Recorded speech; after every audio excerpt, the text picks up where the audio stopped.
20 ships, 3 nights. One very sad Putin in a bunker. Ukraine just did something no navy on Earth has done since World War II. They wiped out an entire fleet, and they did it without a navy. Sources say Putin was last seen heading to his bunker. We cannot confirm he was crying. We also cannot deny that his generals brought him tissues and a warm glass of milk. But here is the thing. If he was crying, he had a reason. 20 reasons, all of them on fire, floating in the Sea of Azov. Let me explain why this is the worst week of Putin's war, and why it is about to get worse. First, you need to understand one thing. Crimea is dying. No power, no water, no gasoline. Every night, Ukrainian drones hit the electrical grid. No electricity means no pumps. No pumps means no water. People are lining up their cars to leave the peninsula. Businesses are abandoned. It is a going out of business sale, except the whole peninsula is the business. And Russia's big export terminals on the Black Sea? Shot. Hit so many times they basically have a punch card. 10th missile free. So Russia got creative. They loaded fuel onto small coastal tankers, little ships, 140 meters long. These are not the big proud tankers that sail to India. These are river boats with big dreams. The plan was simple. Sneak the small tankers through the Kerch Strait, meet the big shadow fleet ships out at sea, transfer the oil, ship to ship, like a drug deal, but worse, and send some fuel to Crimea on the side. It was a smart plan. It had one small problem. Ukraine has eyes and drones.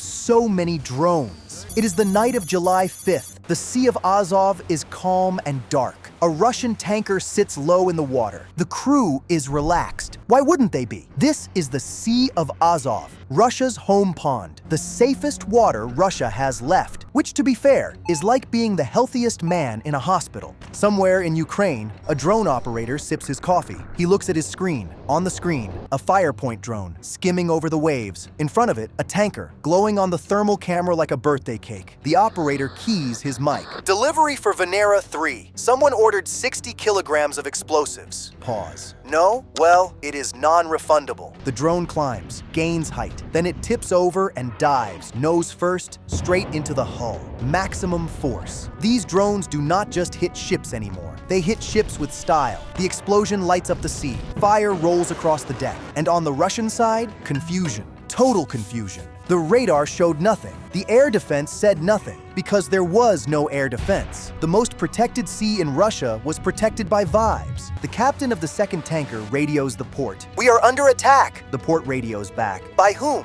Great question. Amazing question. The answer is coming to every ship near you. Meanwhile, on shore, the Russian response is a masterpiece. Port officials call the Navy. The Navy calls air defense. Air defense calls back and asks if anyone has seen their air defense. Someone suggests putting nets over the ships. Nets against a diving drone. That is like defending your house from a bear with a shower curtain. An hour later, the Ministry of Defense releases a statement. All drones were successfully intercepted. Behind the spokesman, on the horizon, a tanker burns so bright you could read a book by it. A book called How to Lie Badly. That night, 2 ships burn. The Russians tell themselves it is a one-time thing. It is not a one-time thing. Now stop, because this is huge, and I need you to understand why. These are not just boats. These are Putin's floating wallets. Russia's whole war runs on oil money. Every tank, every missile, every general's third house in Dubai, paid for by oil. And because of sanctions, that oil moves thanks to the shadow fleet. Old sanctioned tankers with fake flags and mystery owners. They are the getaway cars of the oil business. And the little coastal tankers? They are the fuel line to Crimea, the last one. So when Ukraine hits these ships, they are not sinking metal. They are sinking the money and the fuel line with the same drone. 2 birds, one very explosive stone. Think about it this way. NATO spent decades planning how to fight the Russian fleet. Submarines, carriers, billions of dollars. Ukraine did it with flying lawnmowers and a really good Wi-Fi connection. And Ukraine's message was simple. Full or empty, loaded or not, we do not care. You are not doing this anymore. The Russians heard the message. They just could not do anything about it. Because you cannot hide a 140-meter tanker. You cannot park it behind a cloud. Every ship that sails is a target. Every ship that stays in port is also a target. The only safe Russian ship is a ship that ends up on the bottom of the sea. And Ukraine is working hard on making more of those. Night 2, July 6th. On an airbase somewhere in Ukraine, a pilot walks to his jet. He slept great. He had a good breakfast. He is about to have the best day of his life. His Su-24 lifts off into the dark.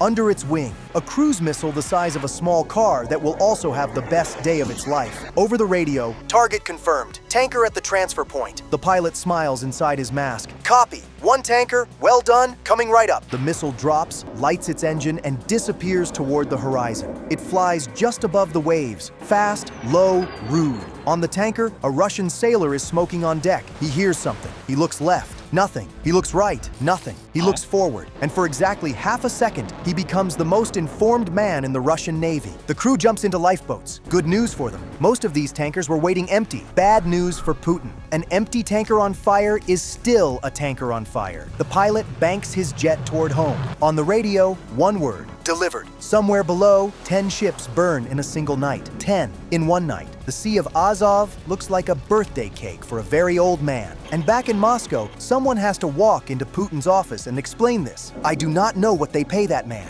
It is not enough. But Ukraine was not done. Night 3, 9 more. The Penelope, the Klimena, the Teti, the Sonar 1, the Sonar 17. Beautiful names. Greek goddesses. They burned like the Greek economy in 2010. By now, the drone operators have a system. It is basically a delivery app. Operator 1. I am taking the Penelope. Operator 2. I had the Penelope. Operator 1. You have the Teddy now. Check the app. Operator 2. Fine. But I am taking the ferry tomorrow. Even a cargo ship got hit. Even a ferry. The ferry did nothing wrong. Wrong place, wrong time. But most important, wrong country. And the tankers that survived, they ran. Some turned around mid-route. Some dropped anchor and just sat there, hoping to look uninteresting, which does not work. A tanker trying to hide in the Sea of Azov is like an elephant trying to hide in a kiddie pool. The commander of Ukraine's drone forces posted the results online like a restaurant review. His caption, Moscow will fall, 5 stars, would strike again. 21 vessels in 3 nights, call it 20. The sea was busy. And here is the scary part for Russia. The new Firepoint drones have a range of 3,400 kilometers. That is not a drone. That is an airline with a grudge. It means Ukraine can hit ships in the Sea of Azov, refineries in Siberia, and everything in between. There is no too far anymore. There is only not yet. So what does this actually do to Russia? Oh, my friend, let me show you. Right now, in Russian cities, people are waiting in line for gasoline. Not for 20 minutes, for hours. In some regions, days. People sleep in their cars, in line. For gas, in the country with the largest oil reserves on the planet. That is like starving at a buffet, and the lines are getting spicy. In one video, a man throws his coffee into another man's car. That man gets out and smashes his window. In Siberia, a police officer pulled his gun on a man for cutting the line. The man ignored him and drove off. The police found him later and made him film an apology video. To the gas station.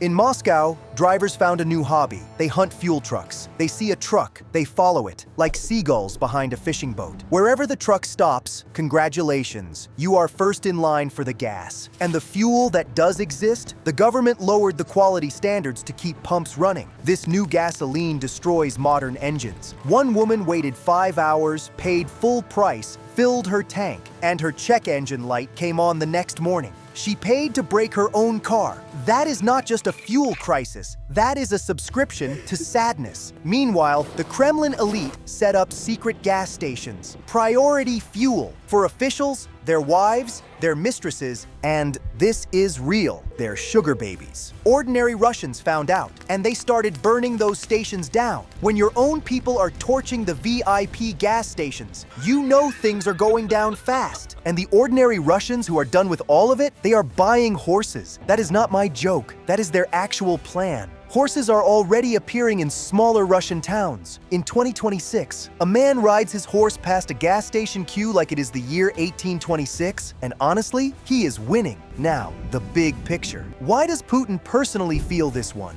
Russia's refining is down by roughly a quarter. Ukraine's drones knocked out the biggest refinery in the country, deep in Siberia, 2,500 kilometers away, a plant that thought it was safe because of geography. 4 or 5 drones, 80% of its capacity, offline. Geography has left the chat. The Kremlin has 3 ways out, and all of them are bad. Option 1, free the fuel prices. Gas jumps to $5 a liter, and angry Russians appear outside the Kremlin. No thank you. Option 2, organize fuel logistics across the biggest country on Earth. That needs smart, qualified people. The smart, qualified people left Russia 3 years ago. They are doing great, by the way. Option 3, lower the fuel quality and destroy everyone's cars. They picked option 3. Of course they picked option 3. And the money? Russian oil is selling at $40 a barrel. That is basically cost price. Putin is running a war on a business that earns nothing. Moved by ships that keep exploding, sold through a fleet that Ukraine is deleting one drone at a time. And harvest season is coming. Farms run on diesel. No diesel, no harvest. No harvest, well, ask the horses. So the small tankers are burning. The shadow fleet is hiding. Crimea is dark. The refineries are, as the Kremlin would say, very warm. And every repair crew in Russia is playing whack-a-mole with a country-sized drone problem. So no, we cannot confirm that Putin is crying in a bunker. But if he is not, he is the only man in Russia with nothing to cry about. Here is my question for you. Ukraine hit 20 ships in 3 nights, with drones that cost less than a fancy lawnmower. How long until Russia has nothing left to load, nothing left to sail, and nothing left to sell? 6 months? A year? Drop your prediction in the comments. And if you want to watch Putin's worst weeks as they happen, like this video and subscribe. Because trust me, there will be more days like these.